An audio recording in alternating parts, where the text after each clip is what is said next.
welcome to Trivial Debates, uh, the podcast where we debate things that might matter to some people, might matter to other people, probably matters to most people, and some people probably don't care. I'm Dave, I'll be your host, and I am here to facilitate this lovely adventure.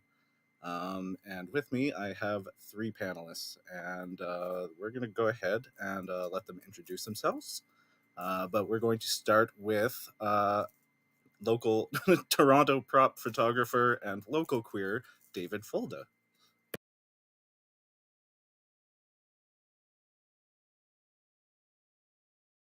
Do I say anything about myself other than just hello, hello, hello?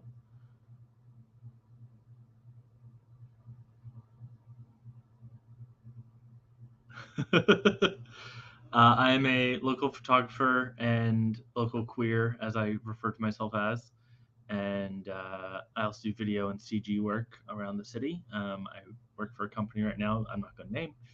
And yeah, I'm excited to debate my correct opinions versus everyone else's correct opinions.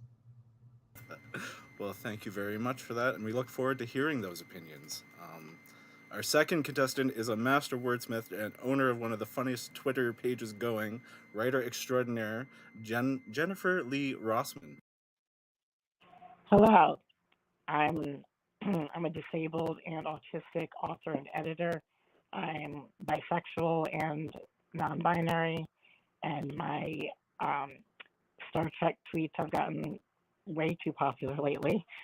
Um, and my anthology that I've edited with Emily Gillespie, Mighty, an anthology of disabled superheroes, is coming out in October from Renaissance Press, and I'm very happy to be here.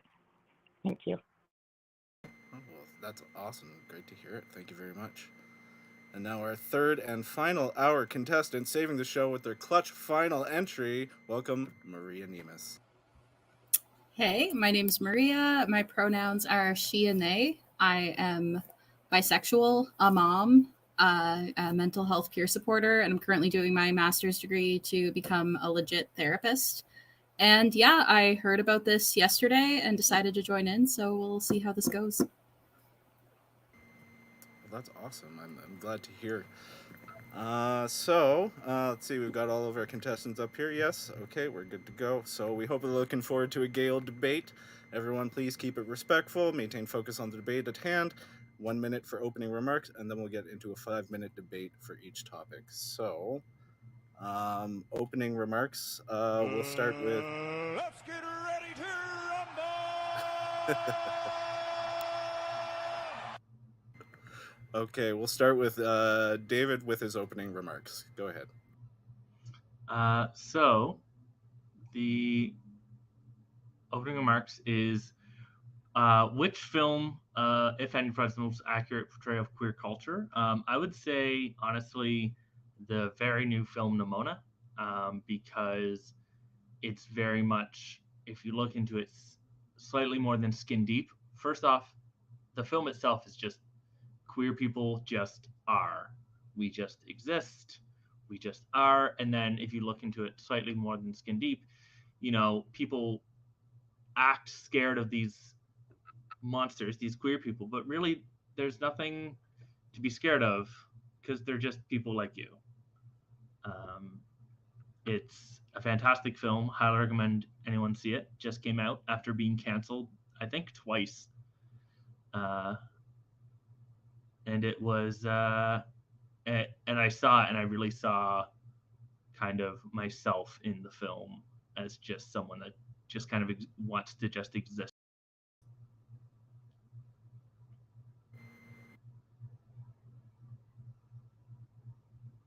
Oh.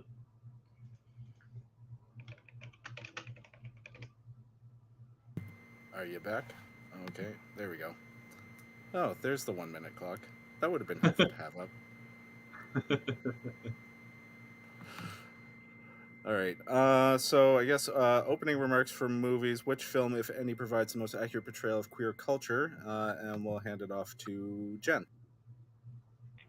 So I chose The Little Mermaid. I never liked The Little Mermaid when I was little. It was about you know, ableism. It's like, oh, you need to change your body to be accepted by the man. But it's about changing your body to make yourself happy with who you are. And will you alienate your family for that?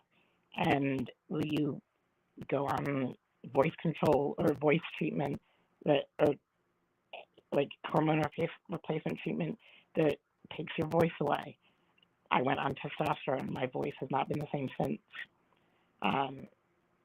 It's really about finding yourself so that you can find the people who care about you and love you. And seeing that as a transgender adult is really important to me. Thank you very much for that. Okay. Let me just make my notes here.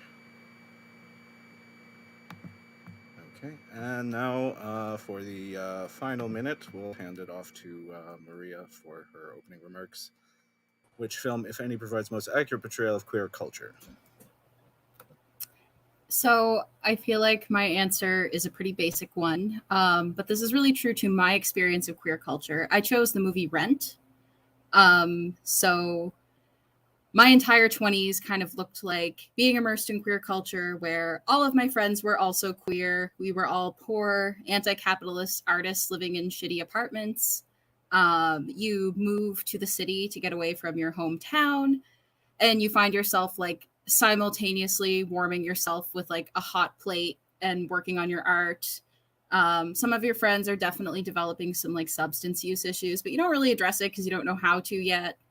You may have a couple token straight people in the group, and one of their girlfriends will definitely leave them for a lesbian romance with a slightly intimidating butch, but he won't totally begrudge her it, and like we'll still hang out socially and go to cafes and restaurants. And invariably somebody is like a film or photography major and is documenting it all.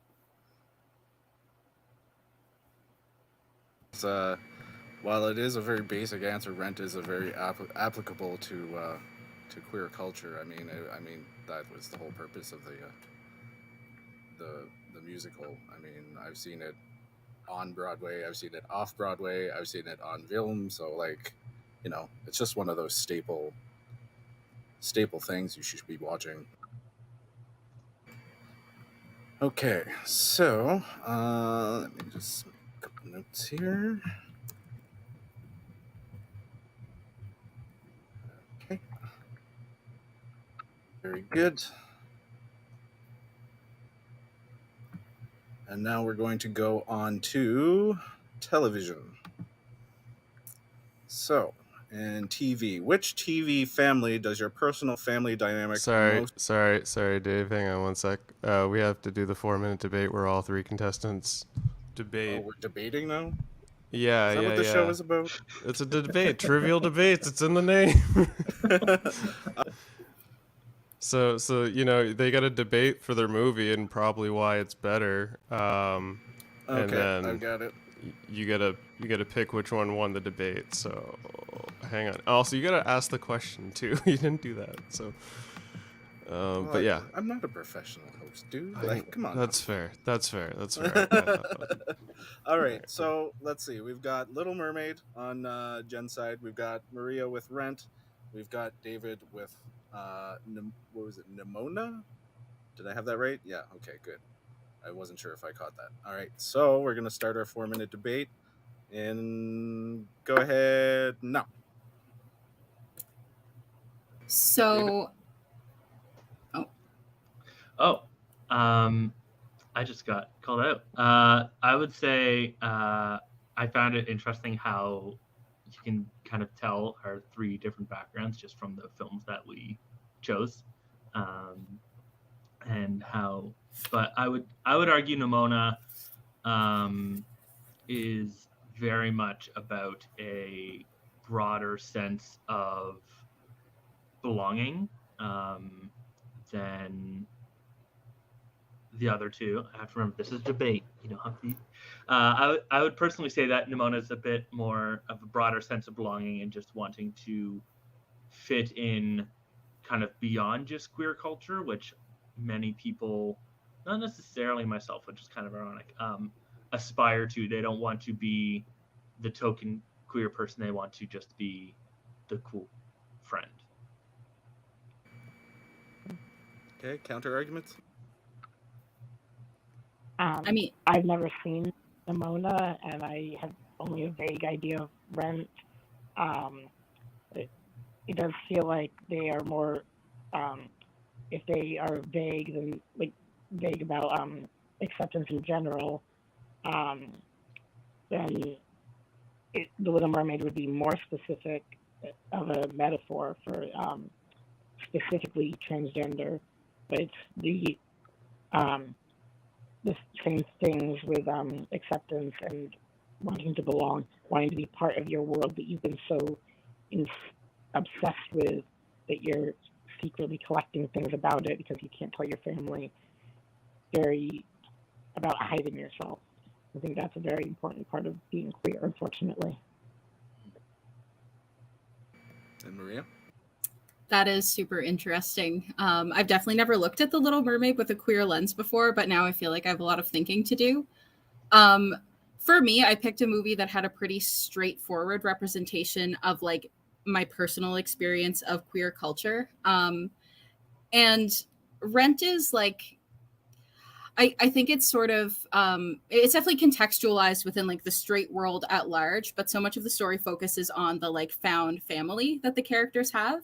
And that was a huge part of my queer experience of like moving out of my parents' home and being like, oh, we're all free to be gay and fun and live in like slightly sketchy environments. And certainly that kind of like found family acceptance theme, like queer joy piece resonated a lot for me. I also haven't seen Nimona either, so I can't comment too much on that. But to me, it sounds like both of your picks are sort of about like the context of being queer in like the world at large, where for me, I really focused on like what was the experience of queerness among other queer people and like sort of the high notes of my experience of queerness. But yeah, definitely gonna have to rewatch The Little Mermaid. And I've only ever done that first level view of like, she's losing her voice for a man. But now with a queer lens, I feel like I can find a lot more to enjoy about it. And I will check out Nimona just generally because it looks great. Yeah, I will also have to check out Little Mermaid through a queer lens, and find it interesting that we kind of took the queer lens as through self, through family, and through society. Kind of equally valid. I'm glad I'm not choosing the winner here. Yeah, good job, team. Yeah, this kind of changed from a debate into like group discussion. Trivial group discussion. So I'm gonna ask, do I have to like announce a winner after every round, or are we just gonna go through all of them? Like, I'm not exactly sure. Yes, you do have to announce a round winner for every round. Oh, I think you're muted, Dave. We can't hear you. Yep, I got you. If I'm gonna give it to everybody just based on what the question was, which was the most accurate portrayal of queer culture, I would have to go with Maria, just based on that. However, Jen's Little Mermaid pick really made me think. So I think, yeah, I'm definitely, because I haven't watched that since I was like 6, so definitely gonna have to go back and rewatch that. But for that round, I think I'm gonna give it to Maria. I have a quick. Oh, cool! That's a really interesting spelling of my name down there. Don't hate it, but I just wanted to check because I feel like I got 2 minutes to talk in the last thing, where it was like 4 minutes divided by 3 people. So maybe someone else should go last next time because I got a bit more time to talk than my other co-debaters. Duly noted. All right, so I believe now we're going on to television. That's correct. All right, so the question for the television round is, which TV family does your personal family dynamic most closely resemble? Are you like a Gilmore Girls sort of family? Are you a Simpsons sort of family, or dinosaurs even? So for this round, we're going to start with Jen is going to go first. So I picked the Hargreaves family from the Umbrella Academy. The first episode is called We Only Meet at Weddings and Funerals, or We Only See Each Other at Weddings and Funerals, sorry. And that is my family. My family has never met a grudge they didn't want to hold. My mother still won't talk to her cousin because she bought her a DVD player 10 years ago. And if you can explain that to me, please do, because I don't understand it. But that's my biological family. My chosen family at my group home is the Hargreaves when they get along. When we're a little bit broken in different ways, we're not related, but we care about each other and we support each other, and we do have the occasional sing-along dance routine. And who doesn't love a little sing-along, you know? That's awesome. I love the Umbrella Academy. That's a great show. Opening remarks for TV. Next is Maria. All right. So there aren't very many TV series that resemble my family dynamic, but the closest that I could come up with is the show called The Fosters. So it's like a family drama about two lesbian moms who have a slew of children, some biological kids, some adopted, some foster kids. And all of the kids are like preteen to teenager age and get up to their own hijinks and age-appropriate personal dramas that provide the drama for the show. While my family dynamic is not quite as hectic, I am a bisexual woman partnered with another bisexual woman who came into the relationship with two kids who I then adopted. Those kids are now 12 and 14 and get up to their own hijinks and age-appropriate personal dramas. We haven't ever fostered children, but we did foster cats for a while, which added to the sort of hectic vibes of the entire thing. And I would say the biggest difference between the TV family and my own is that they live in a huge house and we live in a tiny apartment. But then I thought about it and I realized like the population density of our families is probably pretty similar, like in terms of like people per square footage. So the Fosters are basically who we would be if we were rich and had more class privilege. That's quite the answer. I don't think I've ever seen The Fosters, like maybe just clips of it, but yeah, that sounds like a very interesting family to live in. It's one of the moms is a cop and like ACAB, so like I don't know, take it with a grain of salt, but that was the closest I could find. Alrighty, and for the TV round to Dave. So which TV family does your most personal family dynamic most closely resemble? My personal family dynamic I found was a very easy answer because I almost cried when I started watching the show because of how closely I related to it, and that's Bob's Burgers. From the, two sisters to one boy, granted, I'm the youngest and Louise is the youngest there. And specifically, they're all their own person, they support, and I'm very, very fortunate and privileged in that my family is very supportive in all of my weird, wacky ideas, similar to Louise and Bob to Jean. And, there's some to this weirdo arty kid without that many friends, and, they rarely fight and they just accept each other's quirks. And I'm extremely privileged that this is the family that I relate to, but it is the family that I relate to the most. Bob's Burgers. Very interesting choices, guys. Like this is fascinating. I'm getting a real view into your headspaces and like who you are as people. It's awesome. So, I guess the question for the 4-minute debate would be, I guess, relatability of these to real life. Like, obviously, the Fosters is probably the most grounded in actual, reality. But when I think about my family dynamic, I'm kind of in line with Jen in the Umbrella Academy, So we're gonna put 4 minutes on the clock, and y'all got to defend your position. So we're gonna start in 3, 2, 1. So I would say this is kind of a hard one to debate because it's about how closely we resemble the family and without knowing each other particularly, we all met today. It started to be like, well, you don't actually resemble that family. But what I did find really interesting is that Jen and I talked about our family as though the family we came from, and Maria, you kind of talked about the family you have kind of going down. Mm-hmm. Yeah, I mean, I think in the context of this like pride debate, I was like my queer family as opposed to my like very straight family of origin. Although my brother is queer, so I guess it's not a very straight family of origin. I like the Fosters because it was one of those things that kind of really brought home for me how like important representation is. Like I hadn't seen two queer women being like heads of a family on TV before, and I'm not a huge TV watcher generally, and like it's a little bit corny. But I got really into it because I was like, oh, it's, you know what, it doesn't even have to be good. It just reminds me of myself in enough ways that I can stretch and fit it. I have to say, though, Bob's Burgers family style is like aspirational. And Jen, your group home sounds lit if you break into like sing-alongs, and it reminds you of Umbrella Academy.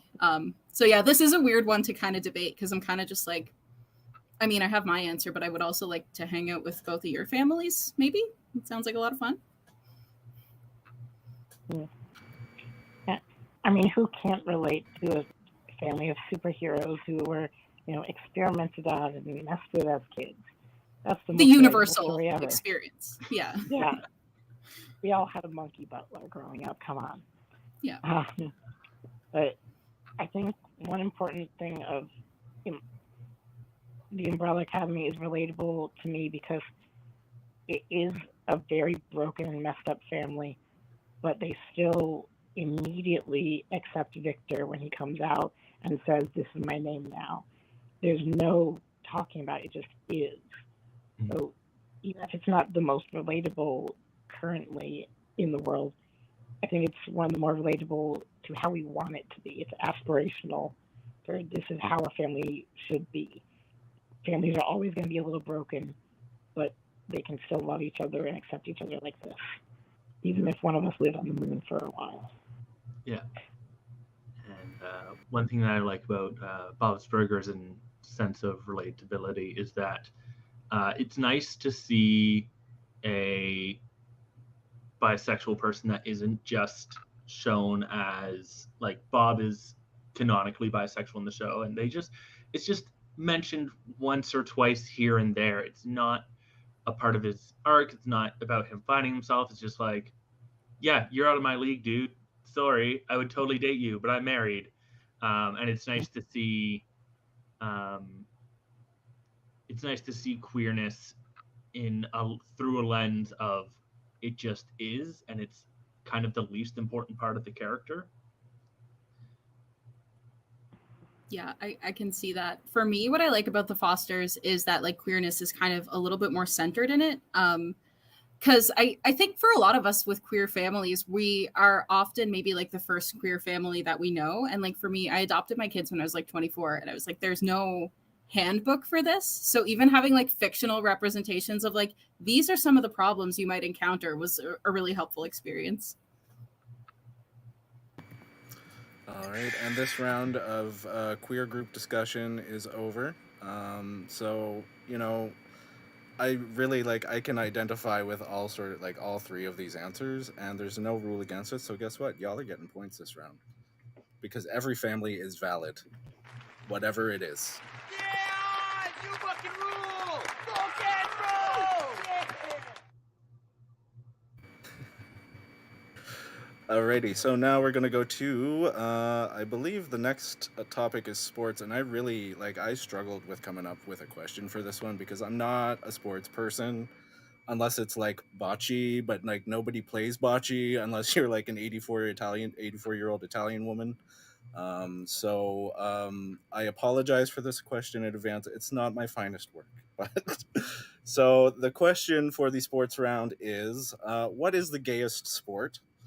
And bearing in mind how terrible that question is, we're going to start with David for this round. So opening remarks, what is the gayest sport? David, go ahead. Rugby. Full stop.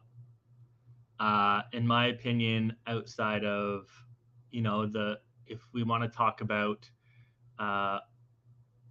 what, I'm trying to frame this in the least objectificationly, men's rugby specifically, they're constantly ripping each other's pants off. They get in really close. There's multiple like gay rugby leagues that I don't really see in many other sports. Maybe that's just because of the fact that I live in Toronto, so there's gay rugby leagues. When we're talking about men's rugby, maybe not, this is not a great picture, but, they're generally like big bearish dudes, which is what, the type of man that I'm into. So, when I think about the gay sports, like what, half the reason that I would watch a sport is because of the eye candy, and rugby has the best eye candy. But I would say rugby just because of the gay leagues, and they're basically ripping each other's pants off the whole game. Okay. And David's position is pantsless sports are the best. Okay. So, opening remarks, sports for Jen. What is the gayest sport? Take it away, Jen. Pairs figure skating. Despite the International Skating Union saying that pairs skating is with one woman and one man, it is undeniably the gayest way a man can dance with a woman.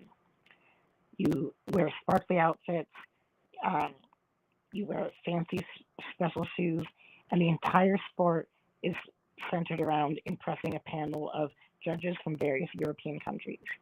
It is an episode of Project Runway on Ice. And in what other sport are you going to have a man dancing to Britney Spears? I mean, Derek Jeter is not walking up to the plate to Toxic. And that is the most recent sports reference I could think of because I am gay. To the point. Pairs figure skating, hands down from Jen. All right, duly noted. And so now, Maria, gayest sport, your turn. All right. So when I was considering this question, I had to think like some sports have gay participants and some sports have gay vibes. And I feel like professional wrestling fits the gay vibes category absolutely perfectly. Like Jen said, I am gay. I don't know a ton about sports, don't know a ton about professional wrestling. But from an outsider's perspective, it's like, what do queer people love? Pageantry, drama, spandex, sparkly outfits, oiled up buff guys.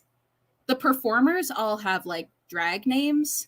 And there is often this like aggressively masculine thing happening, but I feel like it's gay in the same way that like the original Greek Olympics were gay. So then when you get started, you have the face off and there's all this like sexual tension, like will they, won't they? Is it going to be a kiss? Is it not? And then when the match starts, it's basically like BDSM. We're grunting, we're groaning, we're pinning each other to the ground. And then the dungeon master referee has to come in and enforce the safe word. I don't really know what's happening with professional wrestling, but it's not straight people stuff. That is a very good answer. I have often wondered that myself, as one of our producers is quite a large fan of professional wrestling. And it's always been a wonder to me how there haven't been the more openly gay wrestlers. Okay, so we're about to start the 4-minute debate period. We've got David, whose position is pantsless rugby is the best. We've got pairs figure skating from Jen and pro wrestling from Maria. Convince me of your points. Let's go. So I feel like, what is the gayest sport? If you asked a straight person, is this sport gay? What would they say? I don't think the average straight person would think of rugby or wrestling as gay, but every straight person is going to look at figure skating and say, that is not a heterosexual thing. That is a fair point. And I do agree the costumes are fabulous, and the inclusion of Britney Spears. I think for me, professional wrestling is like so queer coded in that it's like a way that, I don't know, that straight people allow themselves to enjoy queer culture without explicitly naming it as such. I feel like professional wrestling is the way that, like, it's like the gay agenda at work. It's the way that we sneak queerness into the lives of straight people.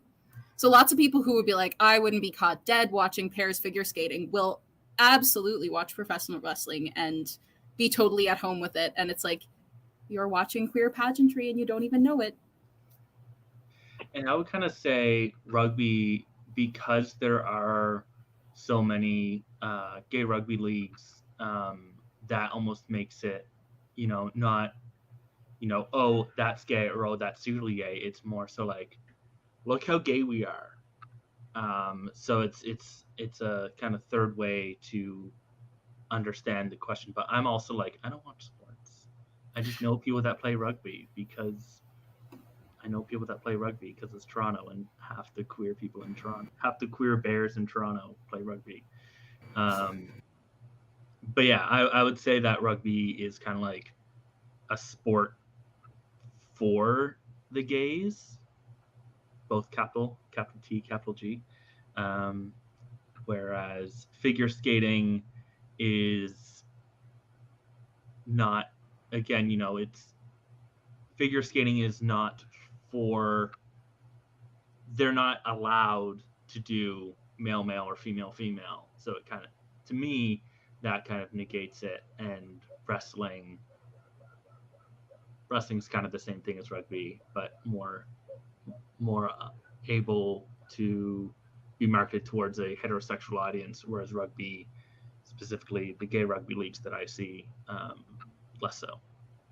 I feel like you can't specify a gay rugby league, though, because, like, I'm in Halifax. They have gay volleyball leagues here, but I don't think that makes volleyball, like, an inherently gay sport.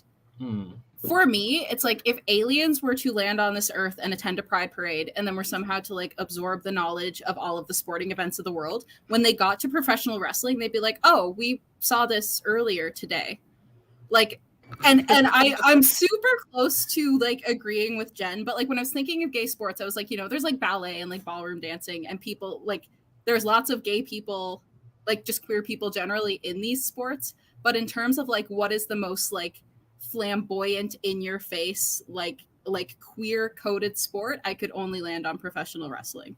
Mm-hmm. So professional wrestling might be the most, like, identifiably that looks gay, but the pride parade that the aliens saw, the figure skaters planned that. That is super fair. That is a great point.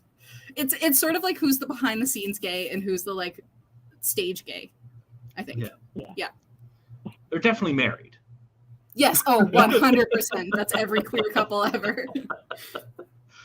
Well, that was an awesome debate. That was perfect. But for the winner, I think I have to give it to Jen, because it's pairs figure skating. I mean, like, Yeah, you fucking rule! Fucking rule! there's nothing to be said. Like, how many of the male, pairs figure skaters are actually gay? That's what I'm thinking. Anyway. So we're going to move on. Let's see, what do we got next? We just did sports, so now we're moving on to history. Our history question, again, is not so much a debate, more so a discussion. However... Actually, sorry to interject, we got music up next and then history. What? Or actually, music's history and then sports. Your notes might be backwards, but we're doing music. Okay, sure. I had TV then. Okay. Okay. Let's go back to the drawing board here. Where are we at here? Music. All right. So, music. Maria's first question is, what is the most underrepresented musical genre in the LGBTQIAA2S++ community? 1 minute. It starts now. All right, so I chose Norwegian black metal as my genre, specifically the band Burzum. in my experience of the genre, it's like unflinchingly serious, like no irony, no self-awareness. And as you will see when the example music plays, it is music that could only be written by a man who has never seen a rainbow before, which tracks with the lack of sunlight in Norway. The one guy behind Burzum is this guy named Varg Vikernes, who is not only a Nazi, but also like a terrorist and a murderer who burned down churches and stabbed a guy in the 90s, and then went to jail for like 15 years and continued playing his little synthesizer, again, completely unironically. He's also a theistic Satanist, which is like the least cool way to be a Satanist. It's not like, oh, I'm using religious precedent to like fight for abortion rights and put a statue of Baphomet in the courthouse. It's literally like, not only is the devil real, but he is a cool guy and also my friend. And there's no queer representation because if I showed up at one of his shows, he would hate crime me and chase me out of the venue. Okay, that is an answer.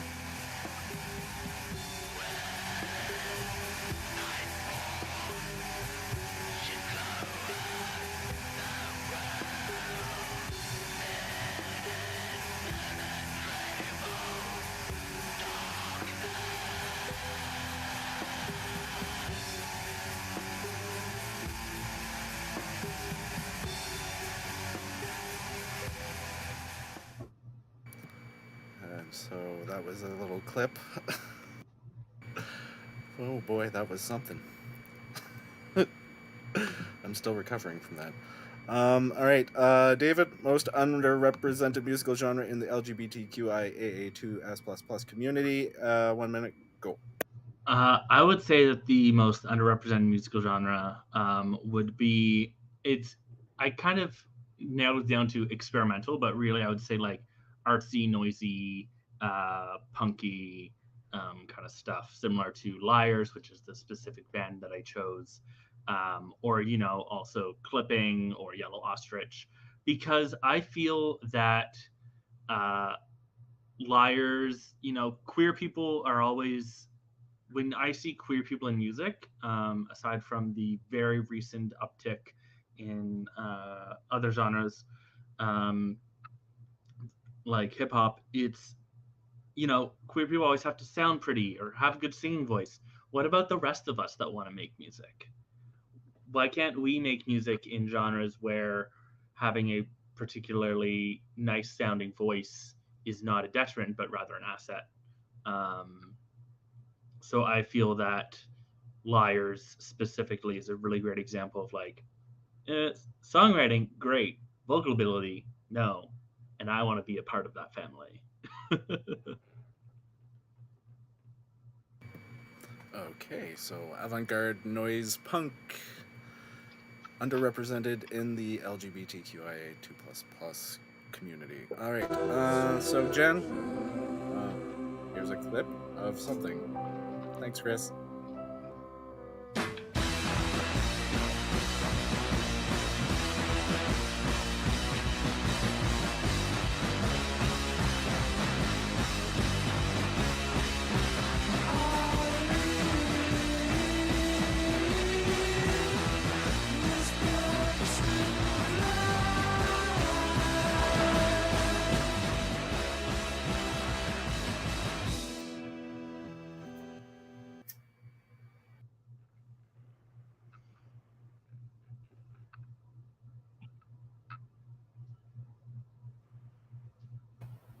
You're muted, Dave. All right, so underrepresented musical genres. Jen, 1 minute, take it away. So I picked country music, and for my song, I picked the Willie Nelson cover of the Ned Sublette song, "Cowboys Are Frequently Secretly Fond of Each Other." And the Willie Nelson cover was released in 2006, and it was the first queer song released by a mainstream artist. But Willie Nelson isn't even queer. That's how hard it is for queer people to get representation in the country genre. A study by Jada Watson in 2020 showed that the airtime of various country music stations was 0.01% for queer artists, and 2 of them were only on the charts for 2 weeks. The Venn diagram of people who like country music and people who live in the Deep South is almost a circle. And I think that's very telling that it's inherently homophobic or not accepting sometimes. Okay, so we've got country music from Jen. All right. And I believe to my soul that inside every man there's the feminine. And inside every lady there's a deep manly voice, loud and clear. Well, the cowboy may brag about things that he's done with his women, but the ones that brag loudest are the ones that are most likely queer.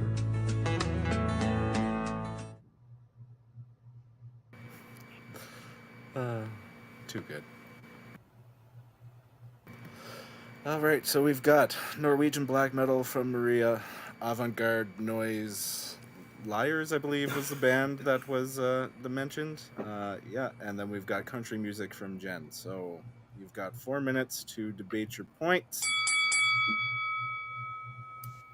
So I almost chose country music for mine, and I'm glad that I didn't, because when I looked into it a little more, I realized that country music is not straight. Country music is closeted. There is like the thinnest veneer of compulsory heterosexuality over this like trembling homoeroticism that's just like begging to get out. I feel like, like Rhinestone Cowboy was a thing. Chaps could have been designed in a lot of different ways besides the assless variety. And I've recently become aware of an artist called Dixon Dallas, and that's Dixon, not the way that you might have heard it. And it is like a really explicitly gay country artist. I encourage you to look up the lyrics to the song Good Lookin'. I will read you just the very first lyric. He's bouncing off my booty cheeks. I love the way he rides. And the rest of the chorus is similarly as good. So I think country is on its way to queerness. It's just still working through some stuff. And Dave, I'm surprised that you are like a photography art guy and you haven't, like, the art queers love avant-garde weird stuff. Nobody does angst like queer people, Nobody does like dramatic symbolism like flinging rocks off of a little dinghy. Like that felt super queer to me. I'm just saying. Yeah, I would say that I haven't seen much queerness in the creation of the music that I said. The listening and enjoyment, yes. As you said, people throwing rocks off little dinghies, that's very insert artist name here, Andy Warhol. Just like, I'm just going to throw rocks off a dinghy and take pictures and then sell prints of that picture 1,000,000 times. And when it comes to country, we do have artists we do have some queer artists out there, so I feel it's a little, well, country as a whole is definitely, as a monolith, is very, comes off as very homophobic. I can think of 3 artists off the top of my head that are openly queer that do country music, and that would be Trixie Mattel, I almost said Owen Pallett. No, not Owen Pallett. Masked Cowboy, his name is escaping me right now. Orville Peck. And Miley Cyrus's, I think it was 2 albums ago, was basically a country album. Norwegian black metal, I'm not familiar enough with. Yeah, there is definitely some queer country artists, but you named 3, and in the report I mentioned, they only had 4 queer music artists on in the first 6 months of 2020 in the country music stations they were surveying, and that is out of 200 and some other artists. And I agree with you, Maria, that country music is very queer. The question wasn't about is it queer, it's about the representation. Mm-hmm. And if it's such a large popular genre and 0.01% of the artists featured on popular stations are actually queer, that's very low representation. That's why I picked it. 100%. I can definitely see that. And that's why it was my first choice until I found out you picked it. Yeah. But then I somehow found the most like virulently homophobic music genre ever, I think, in terms of like who's even allowed to listen to this. Like I feel like I'm going to be on like Varg Vikernes like watch list after talking about him publicly. So I'm still sticking with mine, but I hear you. Yeah.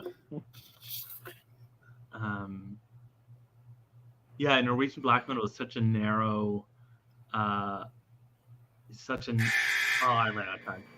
And that's the end of that round. So, question was, what is the most underrepresented musical genre in the LGBTQIA2++ community? I mean, you've all made very valid points. I do see a little bit more represented, and it may just be because, like Maria, I grew up in Halifax, and I've been to the bar a few times, and there's like Shania Twain comes on there all the time. Like it's very visibly like the queer influence is there, and I think that goes both ways. I think it's a very close tie between Maria and David. I think I'm gonna have to lean towards David. Yeah, you fucking rule! Fucking rule! Only because the Norwegian black metal, like you said, it was so virulently homophobic. I don't think that there's many queer venues that would like enlist any Norwegian black metal bands to come and play, because I don't think it would go over very well.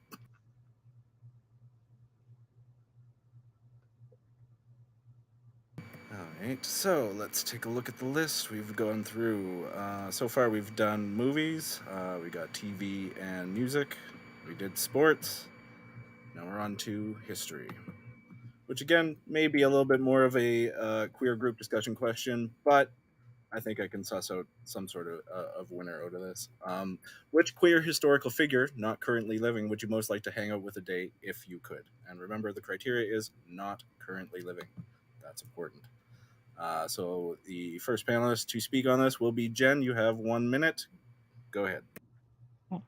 So I picked my favorite romantic poet and one of history's greatest fuckboys, Lord Byron.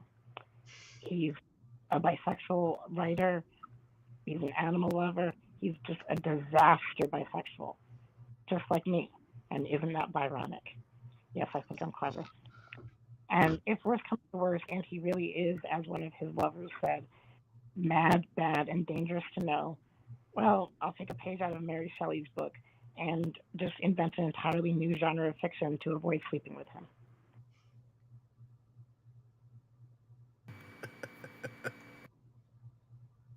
Oh, that's hilarious. Short and to the point. I like that. Lord Byron. And one I'm actually familiar with. All right. So I got that down here. All right. So, Maria, historical figure not currently living, would you most like to hang out with for a day? 1 minute. Go ahead. All right, so I chose Frida Kahlo for my person. She is was a disabled bisexual Mexican artist, best known for being a gorgeous badass and also her indigenous Mexican folk art. She survived polio as a child, was absolutely brilliant, was headed for medical school before being in a bus accident at the age of 18 that disabled her for life. She joined the Communist Party at the age of 20, married this older dude and had an open relationship with him, and had like a tendency to seduce his girlfriends. Two of her lovers famously were Leon Trotsky and Georgia O'Keeffe, which is like the sapphic threesome of dreams. She hated rich people, faux intellectualism, colonialists, capitalists, was like an active anti-racist. She often painted herself in really like gender bendy ways, but also would paint herself depicting like the brutal realities of womanhood. And her last words that she ever wrote before she died were, "I joyfully await the exit and hope never to return," which is just like the most punk rock thing in the world. And the only thing stopping me would that be like, she's probably too cool for me and might not actually want to hang out with me. I don't believe that for a minute. All right, so David, historical figure not currently living, would you like most to hang out with for a day if you could? 1 minute, go ahead. I would choose the legendary frontman, Freddie Mercury. While he was not a perfect person, but as someone who kind of loves how he was one of the first openly queer people that I know of, even though it was kind of like an open secret, not open, but I kind of enjoy that idea of just being and not needing to make an announcement. And he just like, I'm not a partier, but if somebody like, yo, Freddie Mercury's back for a night, let's go party with him, it seemed like it'd be a night to remember and just to hang out with Freddie Mercury for a day. Plus, he wrote Bohemian Rhapsody. Who doesn't want to pick at that mind a little bit,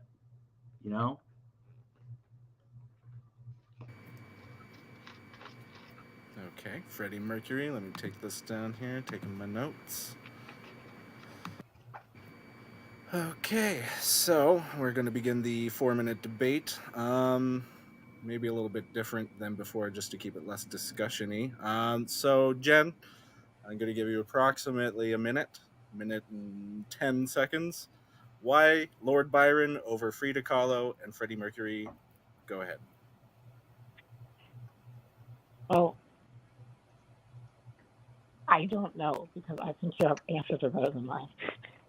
I can only say that the result of me spending a day with him could very well be me deciding to invent a new genre of fiction, and I think that would be important. So that's what happened with Mary Shelley, also a historical bisexual. And the stories that Lord Byron would tell, I think about, like, he had a pet bear that he took to college with him because they wouldn't let him have a dog. He basically invented the Air Bud rule of, it's not in the rule book saying I can't have a bear. Okay. Maria, Frida Kahlo. Why Frida Kahlo over Lord Byron or Freddie Mercury? So, like, I do love everybody's answers and, like, secretly agree with all of them. I'm picturing all of us at a party with our picks, right? And I'm 30 and I've done enough partying with messy bisexual white boys who like cry halfway through the night to be like a little bit over that. So like, as much as I love Lord Byron, I don't know that that's like my era right now. And at this same party, I love Freddie Mercury. I bawl my eyes out every time I watch Bohemian Rhapsody. Like, fully would love to meet him, but like, I feel like he would be the guy like breaking the vases for fun and like pouring champagne all over everyone's heads, and that would stress me out. In terms of like minds to pick, I feel like Frida Kahlo would be a little bit more like emotionally available, and also I would be very intimidated by and attracted to her the entire time, and I think that's just more what I'm going for at this party.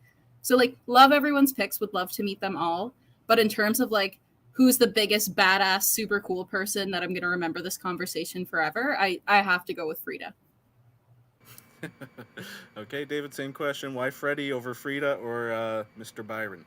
I think that, similar to what Maria said, Byron seems like he might be a lot, and not in the fun way of Freddie Mercury. He would just be a lot. Frida, I feel like I would be similarly intimidated by Frida Kahlo, and not in a, oh my god way, but like I'm afraid to talk to you because if I say something you might not think I'm cool. Freddie Mercury seems chill. He he might break a couple of vases, but he'd probably pay for them. Or he would just be like, I'm going to be dead again tomorrow. It's not my problem. Who knows? But I just think that Freddie Mercury, I also relate to a lot with the whole, like, I think that nowadays, if he, people would be like, you're gay. And he'd be like, not really. And I relate to that of like, just because I'm with a dude right now doesn't make me any less bisexual, and I relate to that. So I chose Freddie Mercury because like I really relate to that part of people arguing like, oh, he's gay, no, he's actually bisexual. I'm like, just the Q word, just Q, queer. And I think that I'd be intimidated by Frida Kahlo, and Lord Byron, just the vibes would be off. I think Lord Byron was throwing the party for the rest of us, and he wouldn't be really involved with it. Yeah. Yeah. Also, Dave, I'm pretty sure you're the only person in the world who's ever described Freddie Mercury as chill. There is plenty of adjectives, but chill is not one of them that comes to mind for me. No, more easygoing, not Okay. chill, but like you're gonna have a good time. You're accepted. And the 4 minutes is up. So in terms of defending their chosen person, I'm going to give this one to Maria. Frida Kahlo is the winner posthumously. Yeah, you fucking rule! Fucking rule! It does fucking rule. All right, so now we're headed on to the last question for this segment. This is the wild card question, and I went with something that's very close to my heart, which is gaming, which I know that is very close to a lot of queer people's hearts because we can identify with a lot of video game characters or just fantasy characters in general. So the question for this round is gaming. If it were possible, which game universe would you most like to exist in? And we're talking from any universe, from Pong all the way up to PS5. So we're going to start this round with Maria. You have 1 minute. Let me know what you think. All right, so for mine, I chose the universe of Zelda Breath of the Wild. And looking at this with a queer lens, I feel like it's kind of like a bisexual wonderland. Although Link is not canonically non-binary, he is canonically androgynous, so that anyone can relate to him. One of my favorite parts of Breath of the Wild is when you go to Gerudo Town, which is a city entirely populated by like 7-foot-tall Amazonian women with thighs that could crush a watermelon who don't let you into the city unless you are femme presenting. And then an arguably trans character gives Link women's clothing and squeals over how cute he looks in that clothing, and Link like blushes and kicks his little feet. So I feel like I got some good queer representation there. Yeah, right there. And also every climate and landscape is represented. You can like ride bears, explore endlessly. You can snowboard, you can paraglide. You can also teleport away from conflict. So I'm not someone who likes combat in games. And if the bokoblins are coming at me too hard, I will just teleport away and like ride my horse through a pastoral scene. So I think it would be perfect. And also the physics engine is like top notch. You can roast an apple by walking under an apple tree with a torch. And I love that. It's very important to me as a queer person to be able to roast apples by a torch. The queer experience. Really. Okay, so let me take a look here. Let's make the note. Okay, got Zelda Breath of the Wild. David, which game universe would you most like to exist in? You've got 1 minute. Go ahead. I would most like to exist in Stardew Valley because it's pretty close to what our world is. A little bit more, well, a lot of it more fantastical, but like, I don't want to be running for my life every day or being a hero. That sounds exhausting. Or hoping a hero will succeed. That sounds terrifying. I just want to be. I just want to live my life. Maybe, in a little town, if I had to choose, with, all these people of all sorts of, actually, I'm pretty sure they're all in Stardew Valley. There are no non-binary people, which is a shame. But mostly, I can choose to be with whoever I want to be with, and there's no judgment in that world about whether or not you end up with a man or a woman or anybody. I don't want to live in a world where I'm constantly fighting for my life. I just want to live in a world where I'm accepted and loved and have my the friends in my vicinity all supporting my little farm. Stardew Valley. I didn't even like that. Is one of the least, like, I don't think of that as like its own universe. It's weird. That's funny that you mentioned that. That made me think. Okay, Jen, your turn. Which game universe would you most like to exist in? 1 minute. Go ahead. So I picked Final Fantasy VII. This was one of the first games I ever played as a kid. And while it isn't explicitly queer, it was the first game where, like, very early on in the game, one of the guy characters has to dress up as a woman. And it isn't, like, properly cross-dressing or transgender, but in my mind it was like, oh, that's an option. And later on in the game, depending on the choices you make, you can have different dates at one point in the Gold Saucer.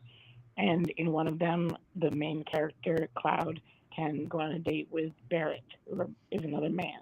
And it isn't a romantic date, but still the fact that they mentioned it as being a date still, like, it affected me in a way. It's like, oh, this is an option. And plus you can ride the Chocobo, which is a giant marshmallow peep ostrich that goes work. And isn't that really the gayest dream ever? Yeah, it's funny you mentioned that. Some of those scenes in Final Fantasy I kind of identified with growing up, you know. It's like, it was one of those classics from my childhood too. Great answers, guys. Like, this is awesome. Okay, so we're gonna go on to the 4-minute debate.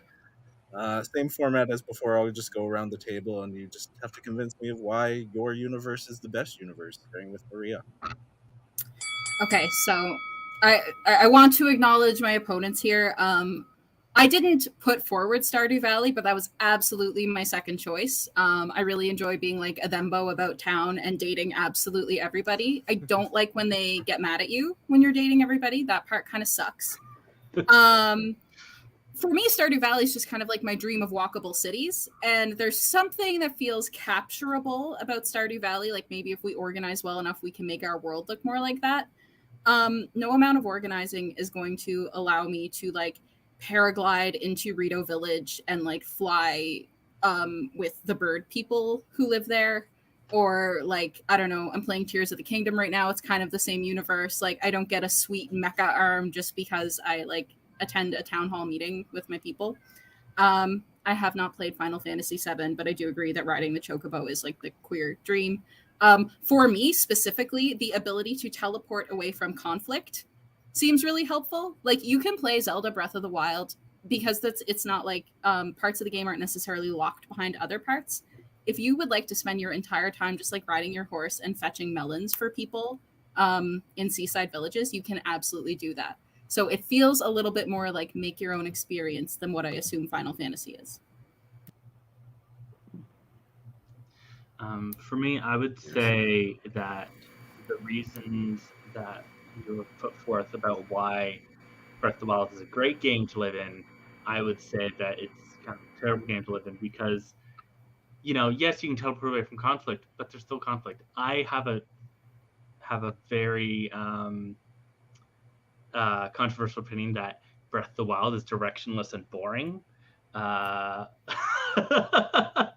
So whereas, you know, I don't get that same vibe from Final Fantasy VII or from Stardew Valley, but in Final Fantasy VII, you're relying on heroes, or you are the hero risking your life to save the world, and I just want to live in a nice little walkable city.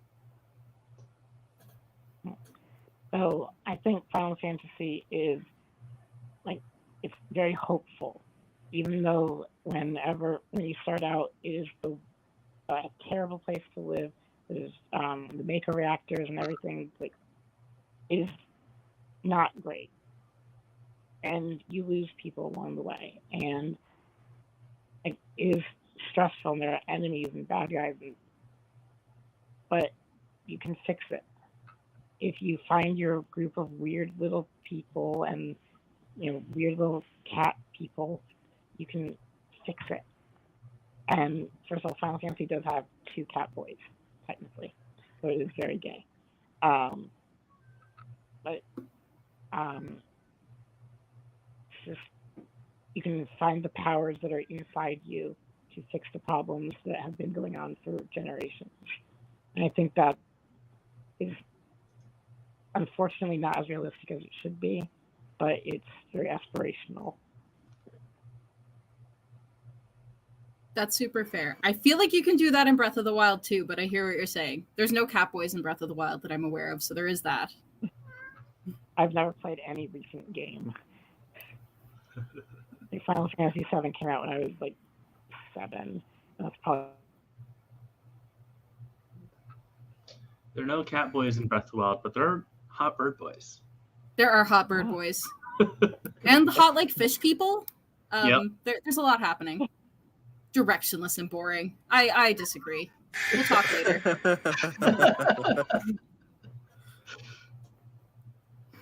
All right. Well, thank you very much, panelists.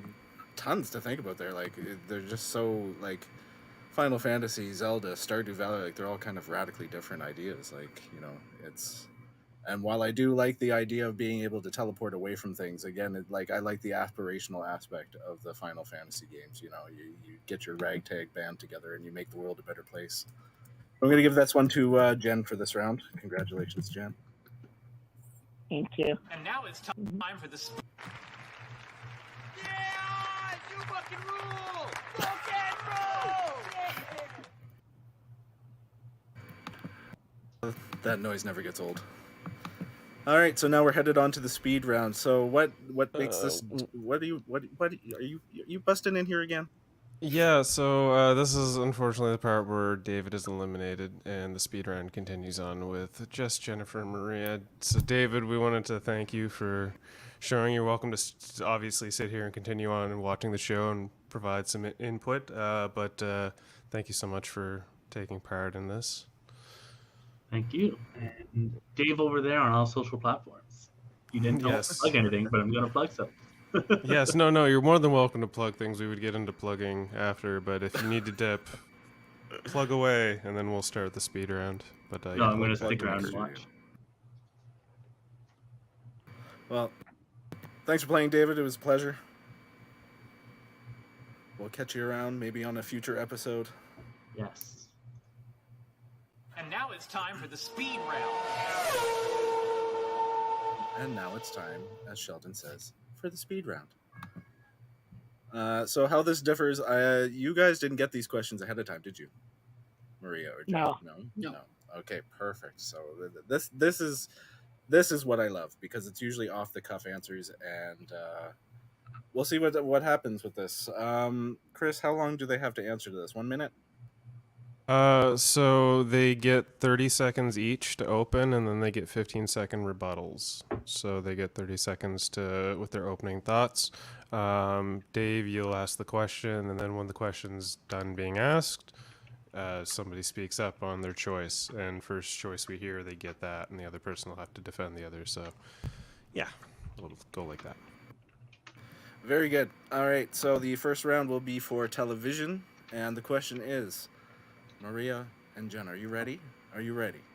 Which TV show is most instrumental in bringing visibility to the LGBTQIA2S+++ community? Out of any of them? Any TV shows? All the TV shows.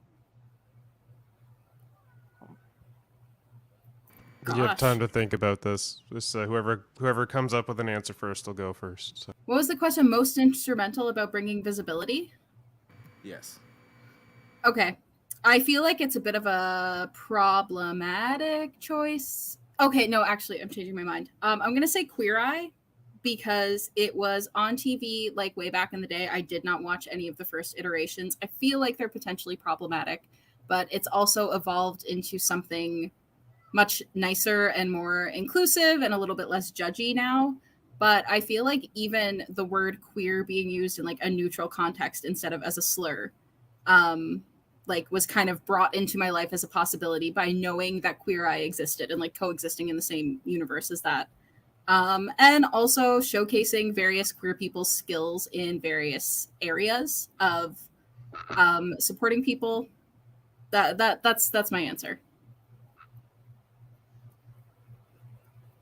All right, Jen? The sitcom Ellen. I believe it was the first show in regular network TV where the main character came out as a lesbian. And I think that was very important in making it more commonplace. It was 90s, right when it was starting to get more okay to be gay, and I think it was a major help in that regard. Okay. Rebuttal. So I definitely agree. I feel like Ellen was like a huge turning point. I think that why I'm still going to stick with my answer is because although like queer people have all been discriminated against in like unique and interesting ways, I feel like queer men specifically have like historically been painted as more like predatory, where lesbians were portrayed as like harmless and barely existing. So I feel like queer men like being in like helping roles supporting straight people was a really helpful way to do representation. So I'm going to defend Ellen by saying that I don't think a lot of straight people watched Queer Eye. I think more straight people know who Ellen is. I don't think you could ask a straight person to name a single Queer Eye person, but they know who Ellen DeGeneres is. They know that's Dory. They know she gives out cars on her show. And I think that's more bringing into mainstream. That was a good rebuttal. All right, this one I'm going to give to Jen. Your defense was just a little bit better than Queer Eye. And I think, yeah, it's probably a little bit... It was the better answer. I agree. I just had to stick with mine after I said it, right? I have longer to think of mine. And I'm really not holding it against you by saying Queer Eye was way back in the day, because that makes me feel old. I don't know. Back in my day, even, I was like alive for it. Okay, for this one, music, Madonna or Gaga? Speed round. Speedy. Madonna. Why? She was like one of the first like major artists who it was okay for queer and straight people to like.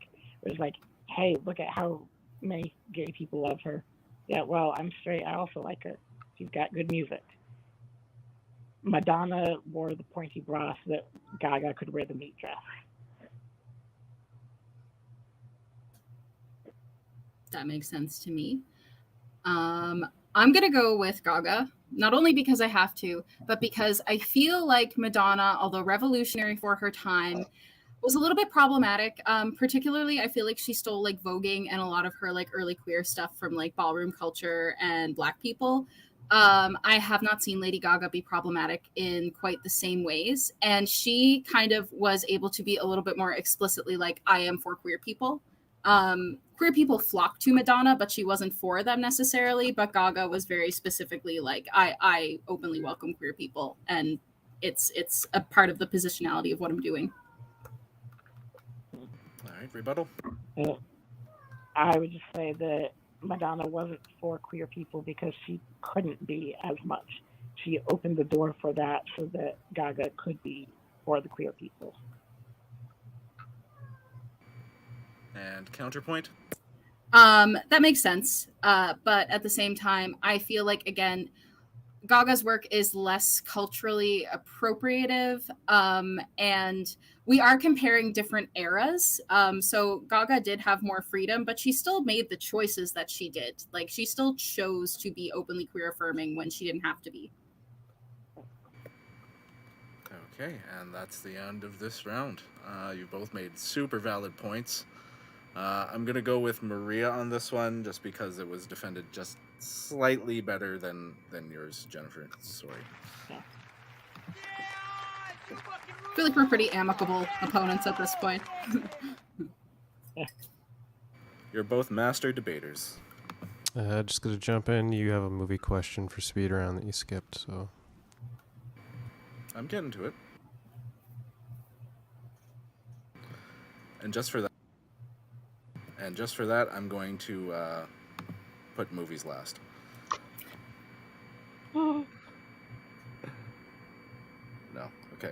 I'm not actually going to do that. I'm actually going to do movies now because I really like this question. I love it because I love both of these movies. Tu Wong Fu, Thanks for Everything, Julie Newmar, or Priscilla, Queen of the Desert? I'm going to pick Tu Wong Fu because it's the only movie that I've ever heard of out of these two, although I have not seen it. I got a haircut today, and I mentioned to my hairdresser that I was doing this Trivial Debates thing, and they suggested the Tu Wong Fu Thanks for Everything movie, and explained to me a tiny bit of what it's about, but I know nothing about it, so this is a rather hollow defense. I have never seen either movie. My mother loves Tu Wong Fu. But I know Priscilla Queen of the Desert is, I think, more flamboyant.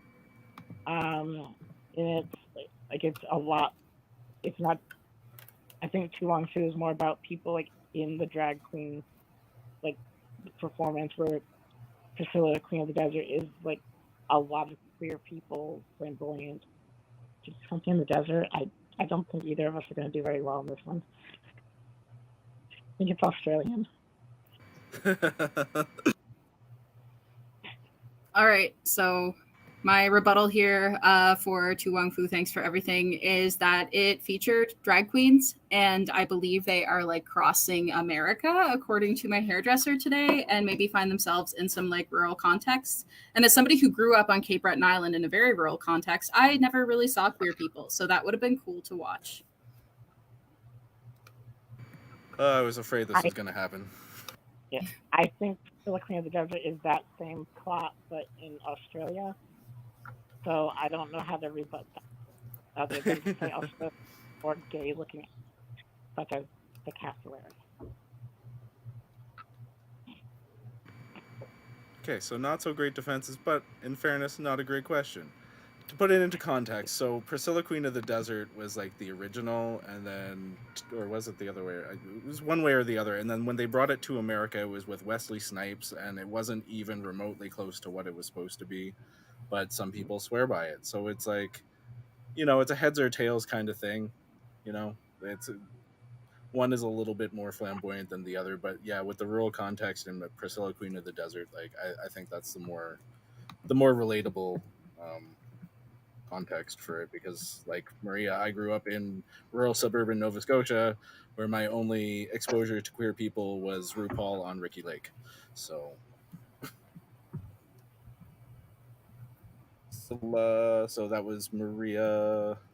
I picked Tu Wong Fu for mine. You both get the points for it because this question was just terrible. Well, because we don't watch movies, apparently. Yeah, exactly. I was worried for that one.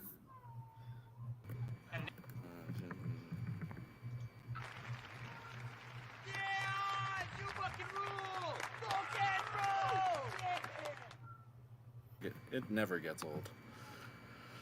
Okay, sports. Am I onto sports? Am I going to get the okay from the producer? I think we're on sports. What is the most queer-friendly sport?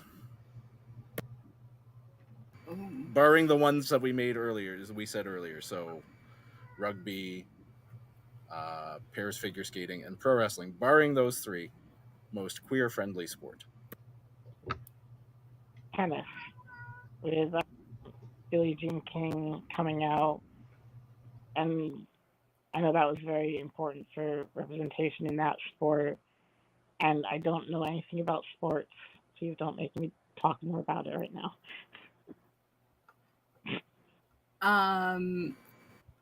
Does ballet count as a sport?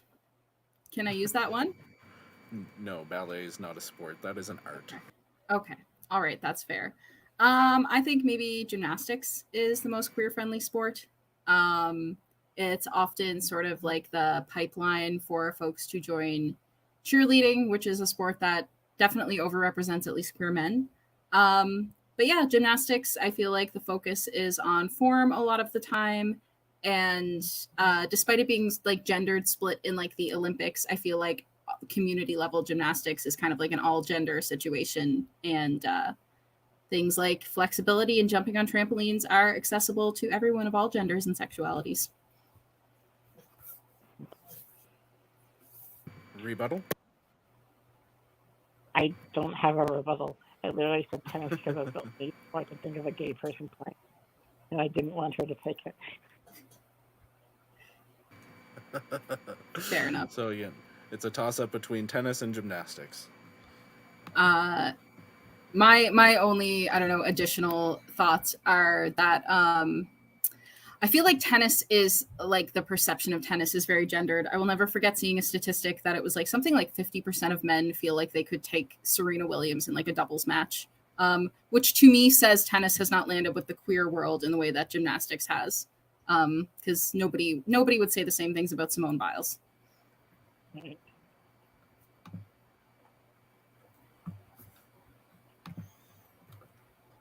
Hey, yeah.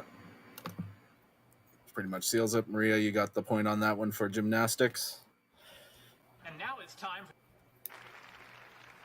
Yeah! You fucking rule! Rock and roll! Sheldon likes to chime in there a little bit. Every time.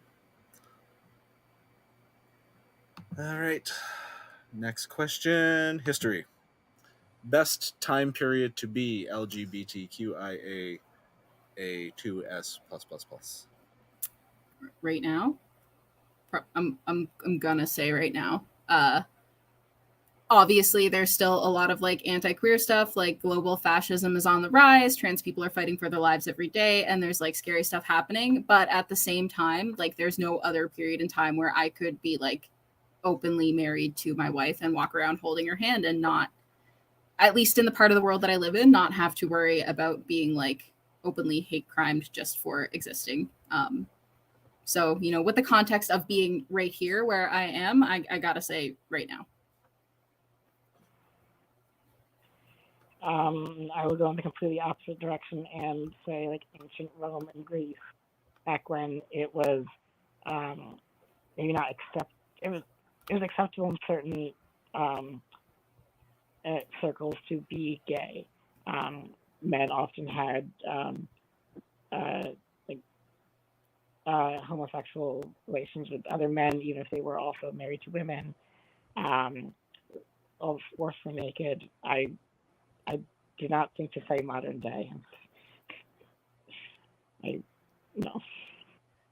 Okay, Rebuttal? so I do like that answer a lot. I think for me, what makes today just a little bit better back compared to back when people were sort of naive to queerness is the fact that I have access to like queer history in a way that they might not have, and access to like a community in the current context that I wouldn't have if it was kind of like a don't ask, don't tell, everyone's doing it, but no one's talking about it kind of situation.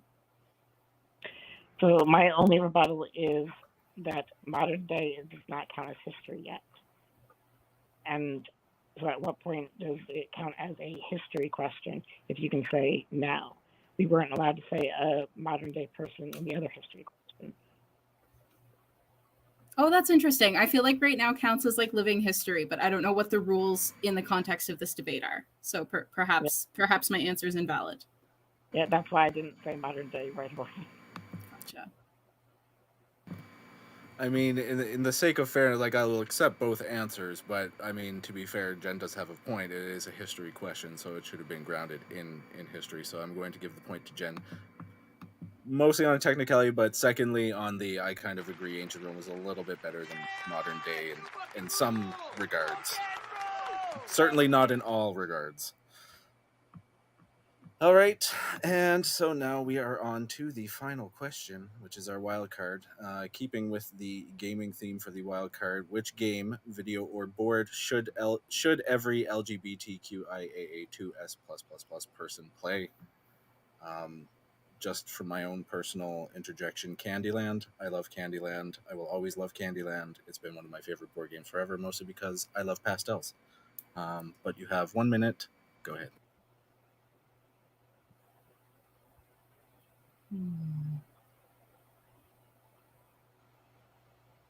Are we allowed to choose one of the three choices that we came up with in the earlier round, or does it have to be something different?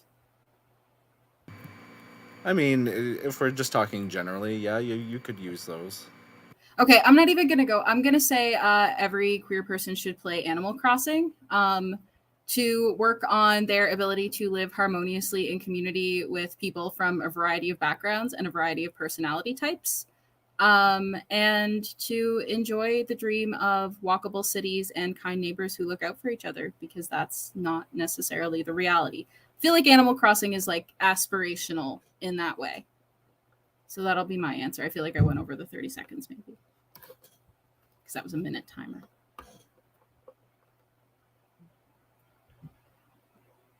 Okay, we've got Animal Crossing from Maria. Jen? So is it a minute or 30 seconds? We have a minute timer now. We're just gonna do a Um, minute for this last question. uh, um, I'm going to say Pokemon, any of the Pokemon video games, because it was the first game I ever played where you could choose, at least in the later versions of the game, to play as the gender opposite yourself. And it's not connected to the internet. It's at least the ones I was playing was just on your little game, and no one can know but you. You can do whatever you want. You can be whatever you want. Name yourself whatever you want, and pick um, monsters to play with. Make your own little weird found family with whatever genders you want. And it's not a great answer, but that is the most important to me answer because of that. Rebuttal? I do feel like that is a really good answer. For me, the purpose of Animal Crossing is community building, and there is a similar sort of androgynous vibe where at the beginning you're not asked to pick a gender, but a hairstyle. And everyone just defaults to they, them pronouns, and you get to live in a community where you do nice things for each other. So I will give my rebuttal of I don't believe there's like a goal to Animal Crossing where in Pokemon you can win. You can feel accomplished that like, look, I was a guy and look at all the great things I did. Or I was a girl this time and I still succeeded.